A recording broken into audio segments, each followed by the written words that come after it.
여수에 예양병원이 있습니다. 한센병 환자들을 치유하고 돌보고 그들을 삶을 밀고 갈 수 있도록 도와주는 병원이죠.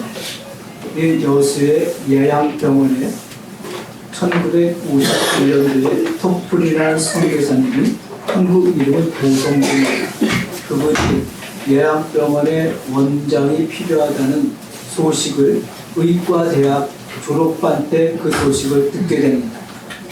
그래서 그 토플 선교사님이 한국에 있는 예양병원에 가기로 결심하고 작정했을 때 그의 가족들은 다 반대했습니다. 특히 약혼녀가 있었는데 약혼녀도 극구 반대했었고 그의 부모는 그가 의과대학을 잘 졸업할 수 있도록 물심양면을 도와줬음에도 불구하고 부모의 말을 듣지 않고 한국에 가겠다고 하는 그 토플 선교사의 이야기를 듣고 부모는 기쁨, 좌절과 배신감을 가졌다고 합니다.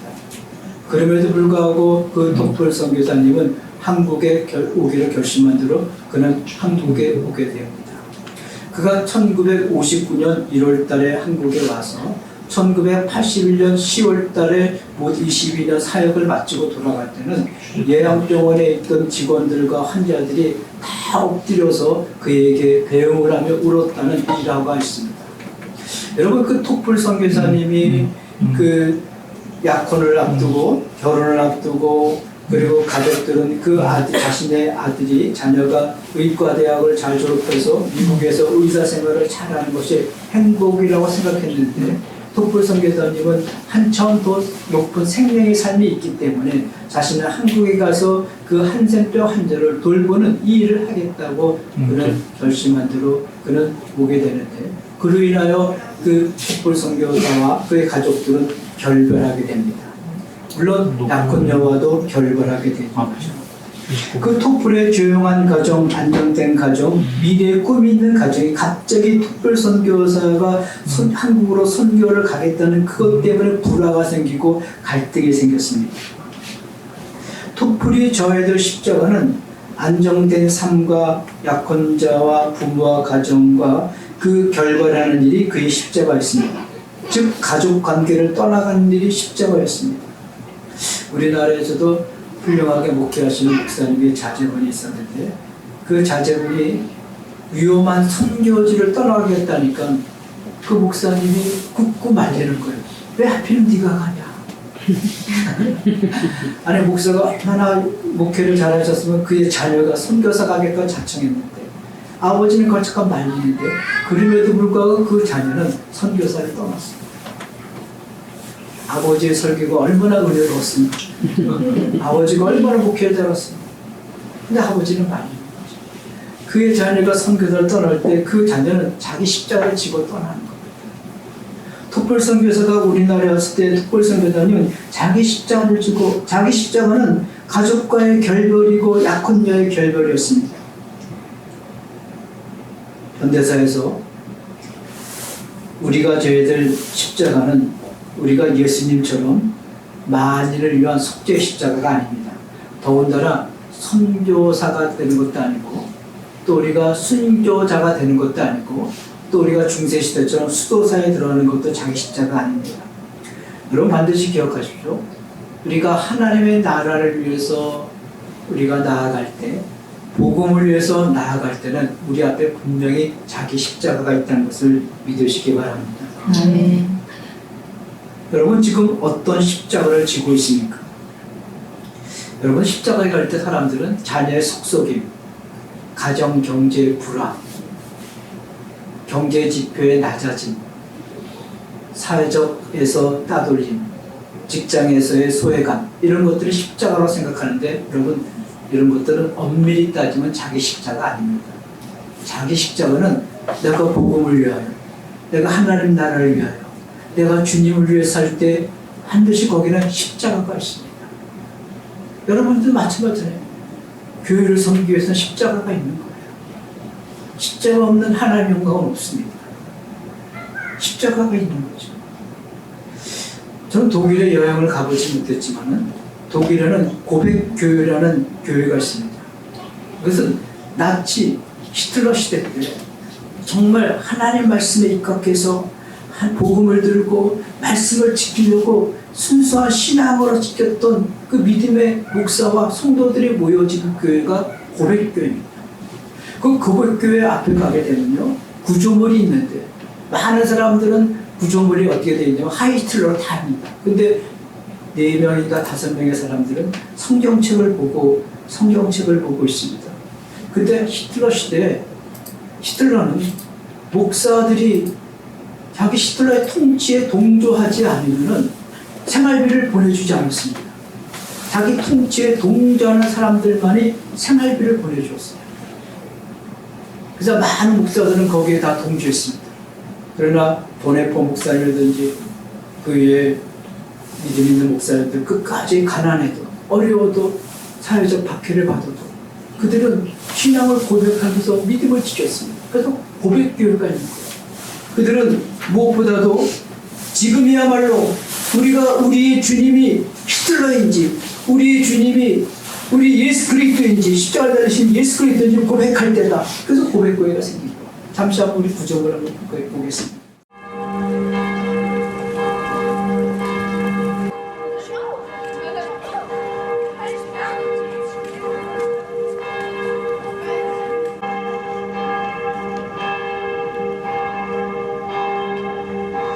교회 입구에 있는 조형물은 나치에 동조했던 사람들의 광적인 모습을 그대로 담고 있습니다.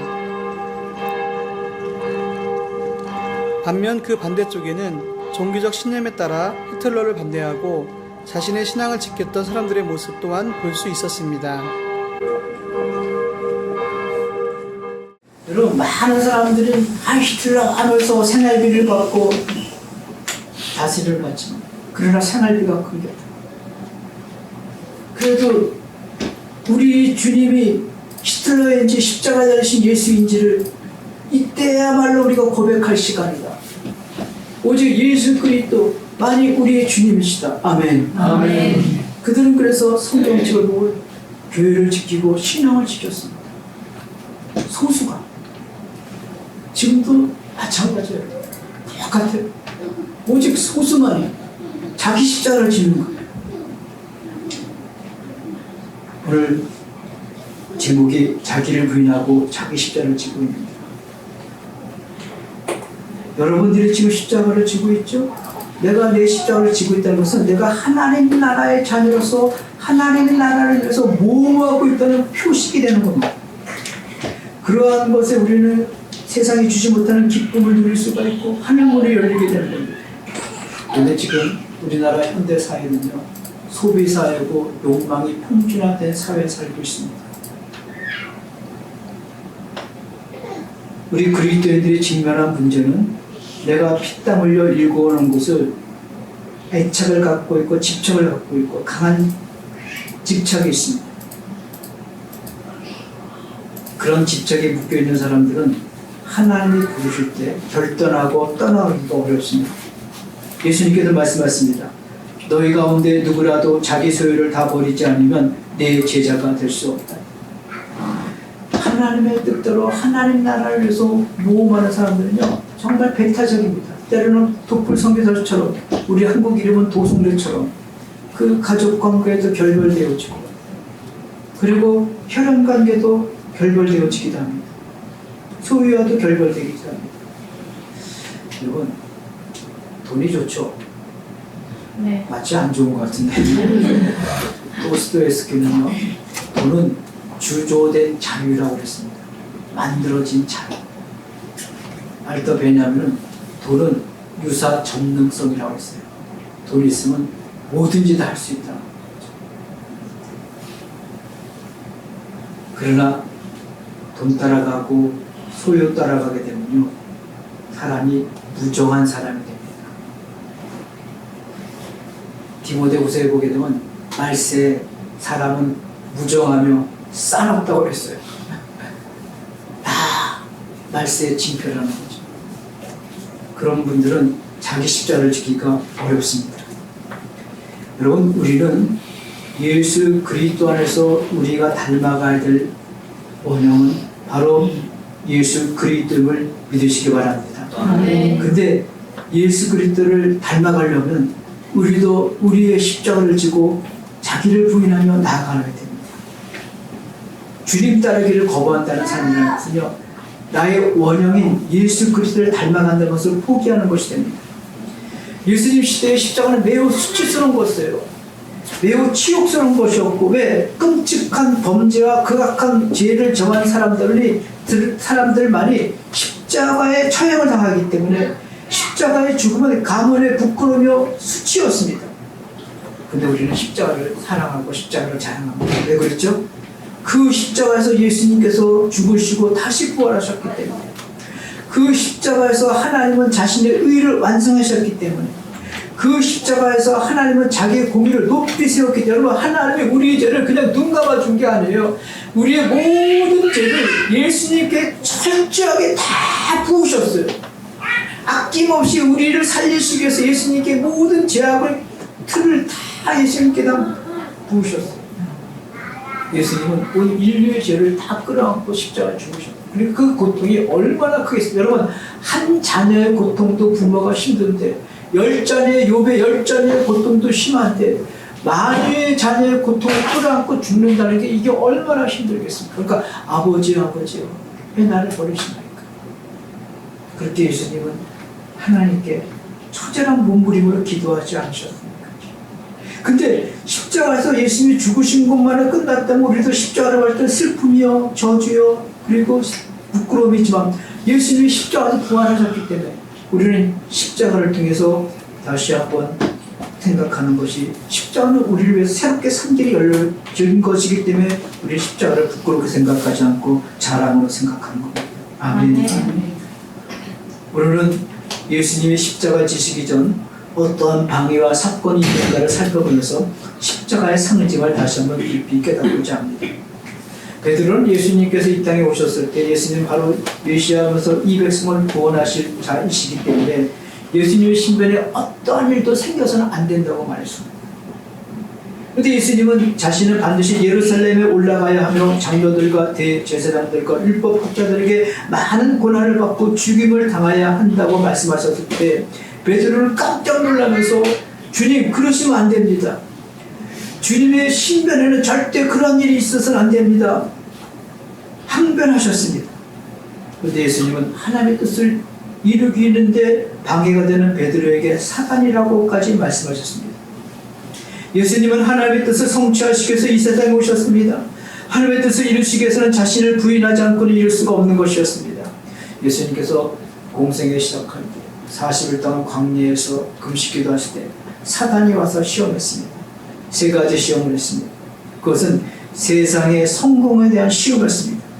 이것을 제시하셨지만 예수님은 그것을 단호하게 거절하시고 하나님의 뜻을 성취하시기 위해서 자신을 부인하는, 자기를 부인하는 길을 가셨습니다. 예수님이 이해하신 하나님의 뜻을 이루는 길은 이 세상에서 자신의 십자가를 지고 이루어 간다는 것을 예수님은 알고 계셨습니다. 바로 여기에 숨겨진 십자가의 신비가 있습니다. 따라서 하시겠습니다. 십자가에 숨겨진 신비. 십자가에 숨겨진 신비. 오늘 이 시간 다시 한번 십자가에 숨겨진 신비와 십자가가 상징하는 것이 무엇인지를 2가지로 말씀드리겠습니다. 십자가는 예수님이 하나님의 뜻을 실현하기 위해 자기를 부인하고 온전히 하나님께 복종하신 것을 상징합니다. 예수님은 하나님의 뜻을 성취하시기 위해서 자신의 뜻을 내려놓고 온전히 하나님께 복종하셨습니다. 여러분, 예수님께서 그 예수님 앞에 날카로운 창끝과 칼이 점점 다가오는 것을 아셨을 때 예수님은 겟세마네 동산에서 밤을 지새워 기도하십니다. 제자들은 상관이 없으니까 뿔뿔 잤어요. 그 밤을 새워 기도할 때 히브리서는 눈물과 통곡과 모든 소원을 하나님께 아뢰었다고 합니다. 예수님은 얼마나 기도를 아주 간절하게 하셨으면 그 땀이 핏방울이 되어졌다고 성경은 누가복음 기록하고 있습니다. 근데 그렇게 예수님께서 기도하셨는데 예수님의 기도는 하나님 위해서 기각당했습니다. 예수님의 겟세마네 동산에서 기도는 기각당했지만 그 기도는 헛되지 않아서 예수님의 십자가에서 생명의 부활로, 아멘, 아멘. 영광스러운 생명으로 다시 등극하셨어요. 예수님은 또 십자가상에서 두 번째 기도하십니다. 그 몸소리쳐 오는 고난과 고통 속에서 아버지 아버지여 왜 나를 버리셨나이까 이렇게 고통도 절규하고 부르짖지만 그 기도마저도 하나님은 또 예수님의 두 번째 기도를 기각하셨어요. 그러나 그 기도 때문에 하나님은 예수님 만물의 으뜸이 되게 하셨습니다. 할렐루야. 아멘. 그래서 예수님은요 하나님께 온전히 다 복종하셨습니다. 십자가는 예수님이 하나님께 온전히 복종하신 것을 상징한 겁니다. 예수님이 십자가에서 온전히 복종하셨기 때문에 하나님께 복종하셨기 때문에 우리가 십자가를 통해서 하나님과의 맺어진 관계는 어느 누구도 무효화시킬 수가 없고 어느 누구도 하나님의 사랑에서 떼어놓을 수가 없고 어느 누구도 그것을 취소시킬 수가 없습니다. 왜? 예수님께서 하나님께 끝까지 복종하신 그 자리이기 때문에. 아멘. 아멘. 그래서 신자가 붙을 것은 무엇입니까? 세상의 철학이나 사상이나 이념이나 자기 주장이 아니라 십자가임을 믿으시기 바랍니다. 아멘. 십자가를 붙든 왜 십자가만이 우리를 구원할 수 있기 때문에 왜 예수님께서 그 십자가에서 하나님께 온전히 복종하셨고 하나님 그 복종하신 예수님을 보시고 우리와 관계를 맺으셨기 때문에 어느 누구도 우리와 그 십자가에서 맺은 하나님의 관계를 깨어놓을 수가 없는 거예요. 할렐루야. 아멘. 그리고 십자가는 옛것에 대한 단절이며 동시에 새로운 것에 대한 시작을 상징합니다. 하나님의 창조에서 십자가는 옛것과의 단절이며 동시에 새로운 시작입니다. 여러분 예수님의 죽음 자체로 끝났다고 하면 우리에게는 절망 그 자체요 또 절망하고 또 절망하고 우리는 부끄러운 것이 됩니다. 그러나 예수님께서 십자가에서 다시 부활하셨습니다. 아멘. 아멘. 그러므로 십자가는 우리의 희망이 되는 거야. 할렐루야. 아멘. 왜 십자가의 신앙이 왜 중요한가? 십자가 신앙이 중요한 것은 우리의 희망이 되기 때문에 아무리 내가 삶이 공부에 어렵고 힘들고 그리고 내가 일어날 수 없다 할지라도 십자가를 붙드는 성도는 시원하게도 일어서게 되고 있습니다. 아멘. 왜? 십자가에는 새로운 생명의 출구가 열렸기 때문에. 할렐루야. 아멘.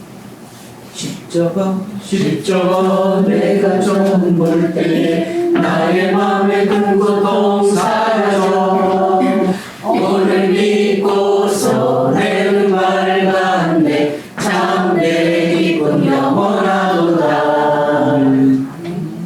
제가 앞날이 답답하고 싶네요. 이것만 부르면 왜 이렇게 힘이 되고 소망이 보이는지. 십자가는 우리의 희망이고 소망입니다. 아멘. 아멘. 예수님이 십자가에서 부활승천하셨고 생명의 문을 열어줬기 때문에 우리에게 하늘이 무너져도 뭐가 있다고요? 그들이 제가 볼 때 십자가 보고 할 거 아니에요. 십자가는 하늘이 열립니다. 예수님 시대에 삶에 실패한 사람들이 많았습니다. 질병 걸린 자도 많았습니다. 귀신 들린 자도 많았습니다. 그런데 그들은 그 질병과 귀신 때문에 힘든 것이 아니라 사회적 집단 때문에 더 힘들었어요. 그 당시 유대교는요, 귀신 들리고 병이 걸리면요, 하나님의 형벌을 받았다고 규정해버리고 말았습니다. 그래서 그들은 더 인간적인 소외감이 그들로 하여금 더 힘들었습니다. 사람들은 병들고 귀신 들리면 판단부터 했습니다. 판단, 뭐부터요? 판단부터. 저 죄지어서. 저 하나의 형벌 받아서. 그런 소리를 듣는 그 사람들은 자신의 몸의 질병보다 귀신 들고 더 힘든 게 사회적 고립감이고 사회적 소외감이고 사회적 따돌림이었어요. 근데 예수님은 그들을 보자마자 판단하지 않고 그들의 문제를 해결해 주셨습니다. 아멘. 여러분, 예수님께서 우리의 모든 죄를 대속해 주셨다는 걸 믿으시죠? 아멘. 여러분, 이 우리의 모든 죄를 대속해 주셨다는 것은요, 포괄적 의미로 예수님은 우리의 모든 상한 마음과 그리고 우리의 모든 아픈 것들을 다 끌어안으셨다는 것을 담고 있는 겁니다. 또 예수님은 당신의 아픔과 우리를 보면서 슬픔으로 그것을 다 수용하셨다는 겁니다. 조금 어려운 말씀이 되는데 잘 들으세요. 제가 이번 주에 은혜 받은 게 바로 이거였어요. 예수 그리스도가 우리의 모든 죄를 대속하셨습니다. 아멘. 아멘. 근데 우리는 이것은 교리적인 언어로만 생각합니다. 우리의 죄를 대속해 주셨다. 여러분, 그 정도가 아니라니까요. 좀 말씀이 어려울 수도 있지만은 이것은 예수 그리스도는 그 당신의 마음으로 우리의 슬픔과 아픔을 다 수용하셨다는 거예요, 여러분. 그 말은 뭐냐면 예수 그리스도는 예수 그리스도는 병든 자를 보면서 단순히 그를 고쳐준 것만이 아니라 그 자를 보면서 먼저 예수님에는 마음이 아팠다는 거예요. 마음이 슬펐다는 거예요. 마음이 힘들었다는 거예요. 마음이 민망해졌다는 거예요. 그 뜻입니다. 근데 우리는 예수님께서 우리의 죄를 십자가에다 대속하셨나이다. 그런 우리는 교리적으로만 딱딱하게 생각하지만 아닙니다. 예수님은 우리를 보고 오시면서 마음을 아파하셨습니다. 아멘. 예수 잘 믿는 게 뭐일까요? 여러분 예수 잘 믿는다는 게 뭘까요? 마음을 아파하는 겁니다. 마음을 슬퍼하는 겁니다. 그게 바로 예수 잘 믿는 겁니다. 근데 우리는 너무나 외면하죠. 마음이 굳어있죠. 늘 자기 중심이죠. 자기 이익만 추구하죠. 그러니까 우리는 타자를 보면서 마음을 아파하지도 않고 슬퍼하지도 않고. 여러분 예수 그리스도가 우리의 죄를 대속해 주셨습니다. 아멘. 아멘. 여러분 다시 한번 이게 중요한 거예요. 이거는요 정말 예수님이 우리를 보면서 먼저 마음을 구목사 죄를 내가 용서해 주겠다 이게 아니라 나를 보면서 먼저 마음을 아파하셨고 슬퍼하셨고 힘들어하셨다는 겁니다. 그 의미예요. 아시겠습니까? 아멘. 그 의미가 예수님을 알고 십자가를 지게끔 하신 거예요. 그 의미가 예수님을 알고 십자가에서 처절한 고통을 당하게 하신 거예요. 새로운 삶은 십자가에서 시작되는 겁니다. 우리 인간이 아무리 새로운 삶을 시작한다 할지라도 작심삼일입니다. 새로운 삶은 오직 십자가 앞에서. 아멘. 아멘. 왜냐하면 예수님이 자기를 부인하고 하나님께 온전히 복종하신 그곳에서부터 우리는 새 삶을 시작할 수 있습니다. 왜냐하면 예수님은 그곳에서 우리를 의롭다 하시고 우리를 관계를 맺고 하시고 우리로 하여금 자유인이 되게 하셨기 때문에 우리는 그 십자가 앞에서 출발할 수가 있는 겁니다. 여러분의 작심삼일되죠. 십자가를 묵상하고 십자가를 붙들고 다시 한번 결심하시기 바랍니다. 아멘. 거기서 새롭게 출발할 수가 있습니다. 그렇다면 오늘 이 시대에 우리가 자기를 부인하고 예수님을 따라오고자 할 때 그 길은 어떤 것일까요? 초대교인들처럼 순교자가 되는 것도 아닙니다. 수도원에 들어가서 수도사가 돼서 생을 마친 것도 아닙니다. 어떤 금욕과 현실을 부정하고 세속을 떠나 자신만 고상하게 산속에 들어가서 생활하는 것도 아닙니다. 자신을 부인한다는 것은 그리고 예수님을 따른다는 것은 우리가 절대시하고 있던 신념이나 집착이나 인생관이나 원칙이나 주장이나 소유나 사상이나 이념이나 자기 자랑이나 이런 모든 것들을 다 내려놓고 하나님이 우리에게 요구하시는 것을 받아들이는 것이 이 시대의 십자가입니다. 아멘. 아멘. 여러분 하나님이 우리에게 요구하는 것이 그것을 받아들이는 것이 십자가. 갈보리 언덕에 세워진 십자가는 지금도 말씀하고 있습니다.